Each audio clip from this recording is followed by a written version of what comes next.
You know, the Arab street, as it's sometimes called, I don't know why people talk of the Arab street. I've never heard of the Chinese street or the Belgian street, but the Arab street is really public opinion. And it's made into, it's probably a kind of neo-Orientalism to talk of the Arab street, because it makes it mysterious, it makes it kind of violent, it makes it kind of rough and tough. It's like gang warfare or something, you know, it's something, when it's out in the street, like a Bruce Springsteen song, you know, when I'm out in the street. So it makes it something mysterious and different, but the reality is the street is just public opinion, what ordinary people think.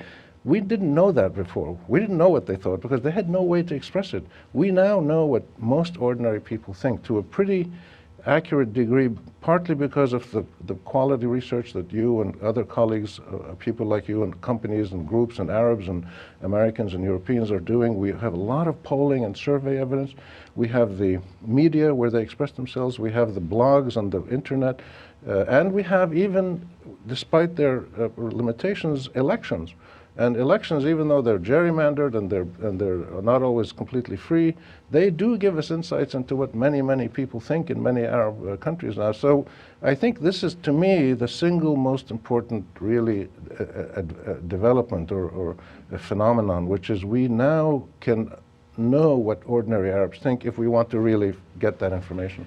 It's interesting. I mean, we've talked about this many times before, but in some ways my own obsession with media and public opinion in the Middle East is somewhat unlikely, because I come out of an international relations school of thought that was very much focused on the state and governments and foreign policy.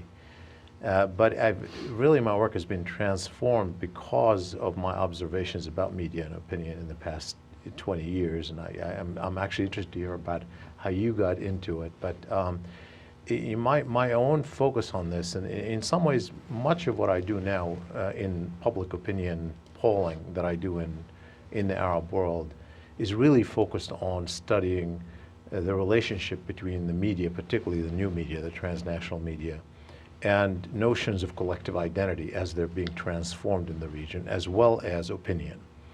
And it started actually in an unlikely way, because I was an observer of the 1991 war, the Iraq War. And I had taken a leave from academia to advise in Congress and in the U.S. mission at the UN. And what was interesting, you know, in my own interpretation about that war and what I wrote about it, was that there was a very unique way in which both media and public opinion mattered indirectly. And it wasn't all that obvious, but to this day, I believe that Saddam Hussein's biggest mistake in his assessment about what the likely response will be was he thought that because Arab public opinion was so pervasively angry with the U.S. and so pervasively angry with Arab governments that were close to the U.S., that anger would kind of translate into an Arab reluctance to allow American forces on Saudi soil. And if the Saudis would not allow American forces, ground forces on their soil, they couldn't succeed in the war. So he thought public opinion was enough of a deterrent. Obviously wasn't. Mm-hmm. And it wasn't in part, you know, for things that I'm sure we could talk about, but in part, it was also a different media environment, because the Saudis, when Kuwait was invaded, they didn't know how to react to it, and their media didn't even cover it the next morning. And it was remarkable. You had this media environment where the government monopolized information so much that you can't even tell a war story that is so crucial and critical. They had to figure out how they're going to react before they could report the story. When I came out of that, I ended up writing something scholarly on public opinion in the Gulf War. Why didn't it matter as much as people expected?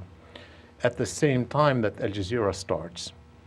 And so I thought to myself, with Al Jazeera being, I'm talking about shorthand for transnational Arab media, something different than we've had, that breaks local monopolies of information. And in that sense, you have an open market with different product. That's when I started thinking there's got to be some impact, not only on opinions of the public, but also on the way people define themselves and it must be studied empirically because we don't really understand how it's going to evolve. So we need to do it every year for a dozen years or more to figure out, to trace, to study the relationship and see how it's transforming. So that's how I got into it. It's fascinating. You mentioned a few things already, which I've been looking at by being based in the Middle East for the last almost 40 years, in Jordan, Lebanon, Syria, Palestine, traveling around all the time. And one of the things that obviously Saddam didn't realize, but that should be obvious to anybody who looks at the region honestly, is that public opinion, public sentiment is there, very strong, even though it's not expressed openly. In the past, when the security states controlled things very tightly, the opinion of ordinary people just never really was given public airing, because the governments controlled the media, or you had Western-controlled media. So you rarely got the real public sentiment expressed openly. But the problem really is that public sentiment is completely divorced from government policies, and the two don't connect very much. Occasionally they will coincide briefly, but most of the time what ordinary people think, what the majority of people think, doesn't necessarily translate into government policies. And that's what you saw in the Gulf War, when a lot of people were critical of the U.S., but Arab governments, several of them, were very willing to work for the U.S. for various reasons that they have a right to decide on. So there's this complete disconnect. The other fascinating thing you mentioned about, well, when the pan-Arab media, the satellite media, first came out. I mean, I remember when the Jazeera and the others that came out, you had a lot of people in the Western world, especially in the United States, analysts and journalists and government people and others, saying, well, this is going to be the breakthrough for democracy, because now ordinary people can express themselves, they can hear a debate, and this is going to, rattle the governments. Of course, that didn't happen, because what happened was the pan-Arab media did provide a whole range of views, but that also didn't have really any serious impact on Arab governments. And the third thing that happened since, the most recent fascinating thing, is the birth and expansion of the new media. So you don't have to go to Jazeera anymore. You can have just a cell phone. And now people, I get a lot of information on cell phone, email. I haven't done Twitter yet, but eventually I'll figure those things out. But just email, cell phone, internet. There's all these new media now that provide citizens the capacity to bypass both the government and the transnational satellite media. So we've got a very rich marketplace or infrastructure of communications. And the question is, what does it all mean? What are the consequences of all these things?